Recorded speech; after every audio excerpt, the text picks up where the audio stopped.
Hey trainers, welcome back to the channel, your home for everything happening in the YouTube Pokémon Draft League. Today we're joined by a very special guest, the coach of the Metro Metagross, who just completed his draft for the season. We're going to talk about his team building strategy, the picks he's most excited about, what fans expect to see from his squad heading into week 1, and without further ado, here he is. Please welcome Spades, the head coach of the Metro Metagross. What's up? Hello, how we doing? Things are good. Kind of looking forward to you're actually the first one that we're doing. How do you feel about that? Yeah.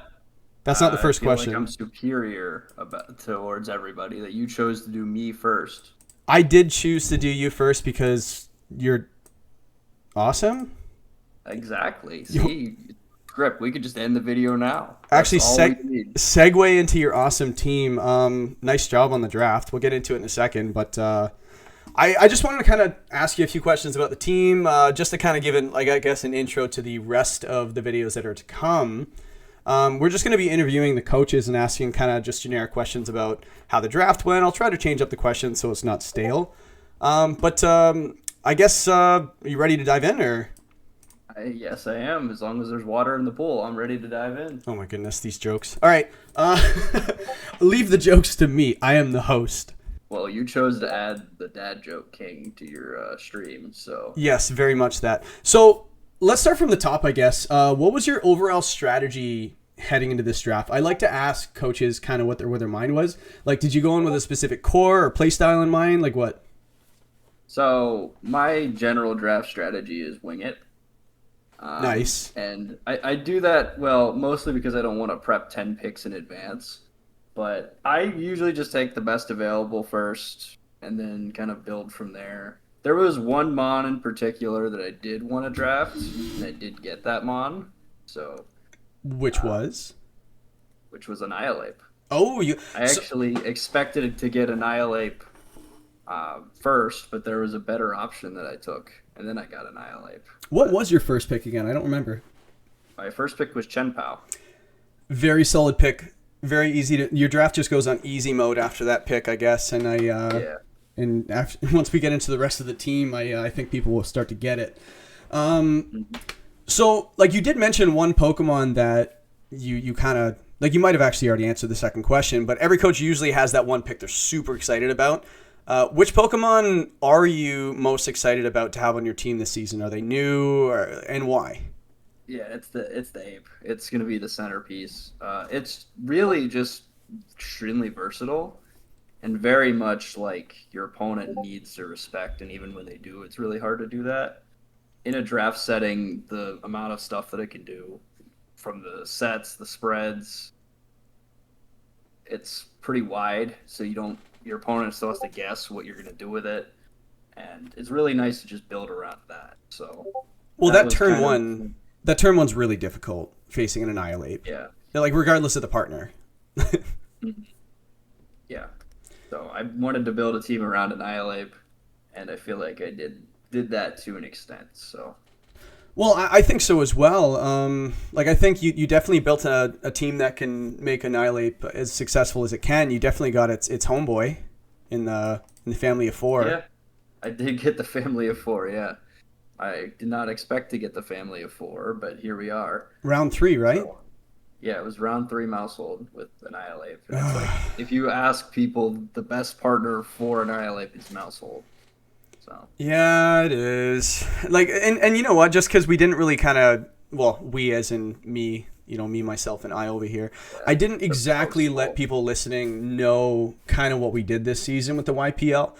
For the first season ever, with the YPL, we decided to do something a little bit different to draw in the best trainers around, is to run a season with no tiers. Usually what we do in draft, for people that are super familiar with draft, and if you are, you'll probably, be a little surprised to hear this. Usually there's tiers, and you have to pick within the tiers, so it limits the power level, and it makes you get creative with the teams that you build. So maybe a middle-end Pokemon on a team might be, say, Malamar. Or something like you might have to make 2 cannon work with very few points left over. And just finding synergy where usually synergy isn't found. So with this season, because all of our draft players are so used to playing that type of format. And yes, there's varying power levels between leagues based on who you play and where you play.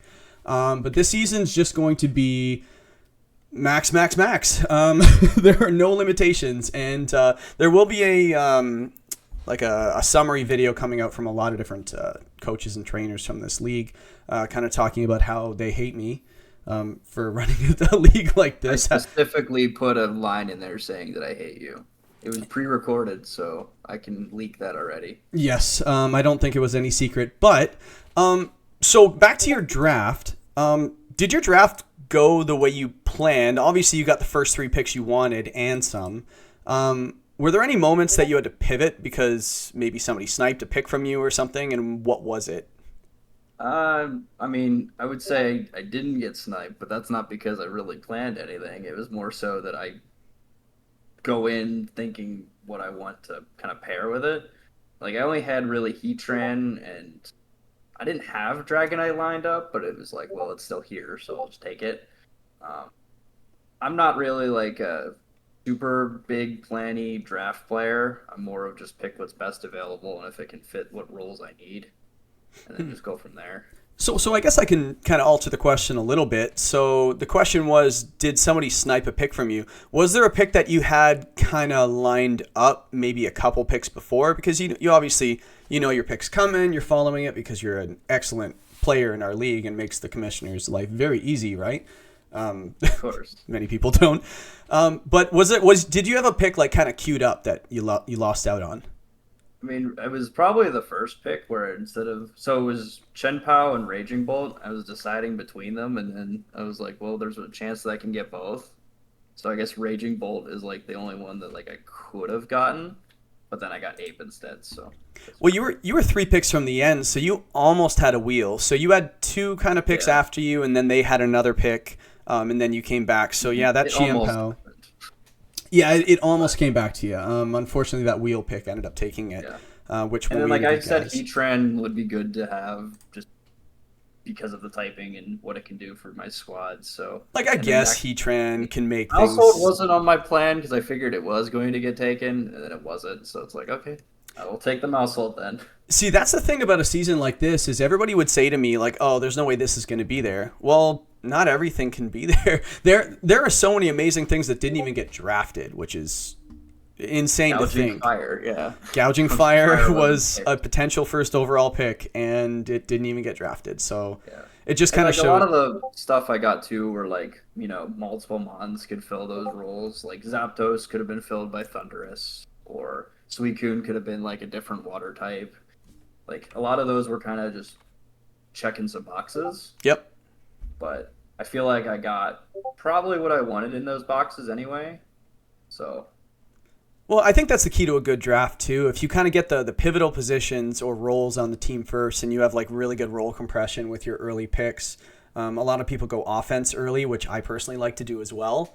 And then you can kind of get the supporting pieces, how to make them the most successful after. Especially if you just need generic support. Like you got bulky Tailwind, which obviously is nice on your team. But you got the redirection early, you got the friend guard, you got your passive damage decrease with Chiampao and stuff like that. But no, I felt like you started your draft really well, and it just puts it on easy mode for the rest. So nice job there. Moving to other rosters. Well, you've seen the other rosters. We have a really nice doc that our friend Julian made up. Pretty stacked. Who do you think will be your toughest matchup this season? Be Kevs, because he sucks. But this Kevs you speak of. I don't even play against him, which sucks. I don't get my free win. The funny part is people listening to this right now, even if you don't know who's playing or anything, and you hear the name Kevs, you probably have come across this person and remember who it is. Yes, comment down below if you know who we're talking about. Comment Kev sucks down below. You can. So yeah, toughest matchup other than Kev's. Oh wait, you're serious? Huh? You're serious? Wait, what did I tell a joke? Wait, Kev's is your toughest opponent this season, or toughest matchup? I ever say? I don't play against Kevs. Oh, okay. So who's going to be your toughest matchup this season? I I would say like maybe team wise, like Gaz seems to be somewhat hard because he's got the Bolt Ursaluna kind of core, and then some strong physical attackers that balance that out. And then there's always Mario, who you never can predict what he can do. So Mario's always very creative with his team building, and Yeah. this season is no exception. So back to your team a little bit. So most teams have well, I'd say every team has a bit of a personality.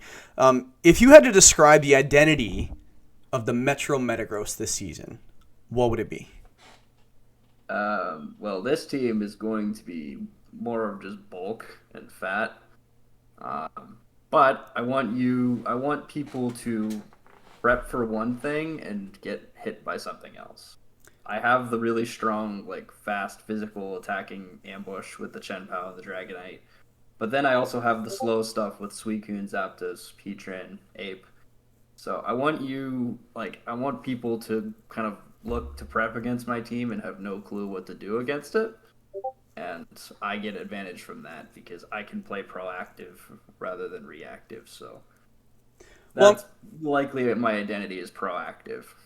Well, I'm glad you actually mentioned that as well, because I think in a format like this, which I think is kind of new ground for all of us, all coaches, in a format like this, is there are so many Pokemon that are really good. In Draft League, like, you can usually target your focus on, like, the top tier broken mons, but it's like the Incredibles, like when everyone's super, no one is.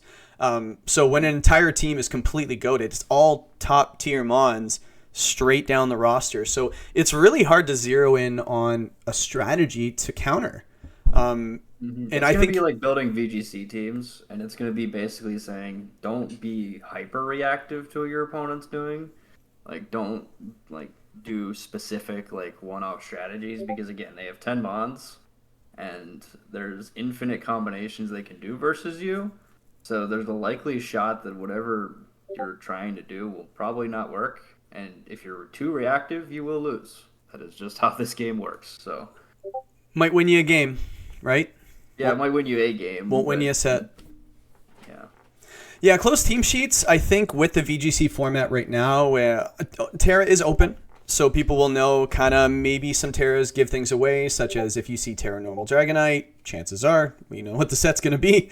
But Annihilate, again, it's not going to give much away. It might kind of give you where the sash is based on Terra. So, a little bit of, investigative work. Looking at what you're given. And also I think that Frisk is going to be really big as well. And just information gathering, right? The longer a game goes, it might give you more information than your opponent and might give you an edge. But yeah, I think that was great because I definitely agree with that. Your team is definitely the way your team is. You just look at the roster, you don't really need much explanation of what it do. Building like 3 like kind of skeleton teams and then like each week just kind of pick one of those. Yep. And then just make like subtle adjustments. I feel like that's probably how I should approach the season rather than just build from scratch each time. Well, there is a common team building strat in VGC tournaments is the 2-2-2 strat, right? There you go. You definitely have that. Just Plug them bring together. Mouse Ape, Champa Dragonite, and then another duo on your team, and then just run with it. It could work. But so I want to go into like a little fun segment just to kind of throw you off. And just some rapid fire questions. First thing that comes to mind, favorite Pokemon type, go. Steel. I Steel. won a league with Mono Steel, and that was my first league I ever won. Oh, I don't need a whole explanation for each of these, bro. that is, I gave you an explanation why it's Steel. I don't think anybody would blame you for that. It's pretty amazing. What is the most annoying Pokemon to prep for? Jump Bluff. Ooh, we'll talk after, right? If you could ban one move, what would it be?